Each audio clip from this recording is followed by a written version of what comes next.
Let's just take stock of some things we know to be true.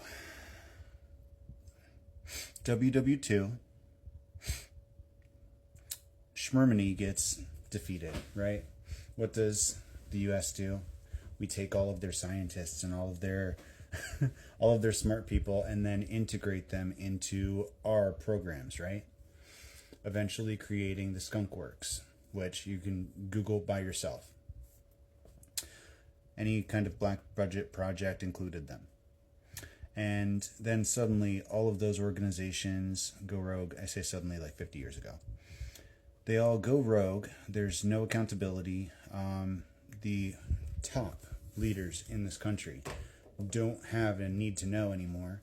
And then we systematically have all of our leaders blackmailed and bribed through AIPAC. And Israel is behind it. And then we find out about the global elites and where all of the central banking shit in the first place came from and how they got a stranglehold on the education system even earlier than all of this. And all of these things are interconnected. So from the early 1900s, they've been taking control of what we learn, what we think is true. They've already had all of the money since those days. They managed to create a rogue state with no oversight, and all of the money just gets funneled into there. It's comprised of people directly related to the medical experiments that were happening in the camps in World War II, and science has only progressed. They have had the US doing several kinds of experiments without permission on the people in regard to eugenics and fertility and all sorts of other things. And then we have people biologically engineering mosquitoes, and then it's COVID, and like all of this shit is connected. All of this shit really just goes back to the 1%ers that have been systematically taking control. It's not just a foreign state, it's the world. They've been taking over the world. And I don't think everybody quite gets that yet.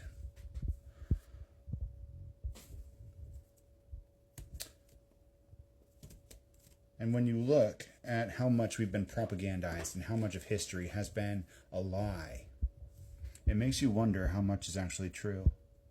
Because yes, we were all told what happened during World War II. But as far as I can tell,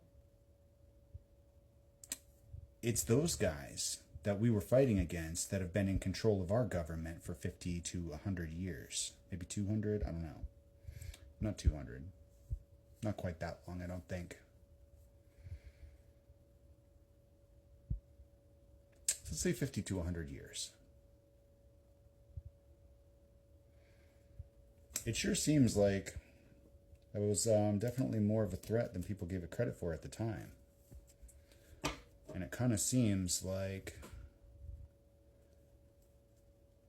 those people have a track record of blaming what they do on others, of setting up these human rights atrocities, and then turning around and pointing the finger and rewriting history so that it looks like they were the good guy.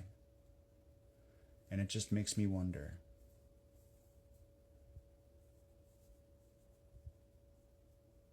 Makes me wonder what actually happened back then. Makes me wonder who actually committed those atrocities, and if they were already in power in both countries at the time, and if certain people knew that the root of the government corruption started at a particular place, had headquarters in a particular system, and that the diluted and watered down and filtered and censored version of history that we've been told is just a distorted mirror of what actually happened. The entire history that we've been taught is a funhouse mirror.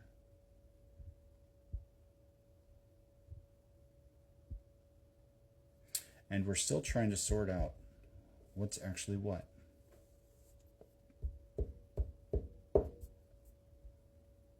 But I think the actions taken should be clear, right? Purge it. Anything related to intercontinental lobbying or international lobbying, is that the right word? Should be removed. Term limits should be set. We should absolutely recycle every single fucking person that has ever touched APAC money. And we need to cut off the financial resources of every black budget project. Because we can tell where the money's disappearing, you know? We can tell several $1 trillion were missing from the Pentagon, for example, during 9/11. That was a whole thing. It was trillions of dollars back then. They've only gotten more. I feel like most of our spending ends up going to these projects. And almost certainly all of this extra military spending, which is being used against the people now. I think the most pragmatic solution here is to cut off everything, get rid of everybody, reinstate the positions that are necessary to function, and start bookkeeping from the basics. Not like they tried to do with Elon, where they're just gutting random things left and right, but where we actually have to take a month and really look at resource allocation.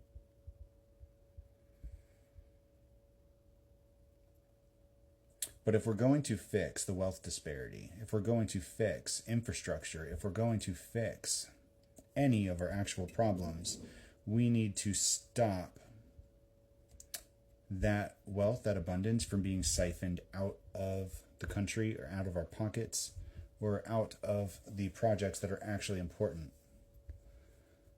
and disappearing into this black hole of mad scientists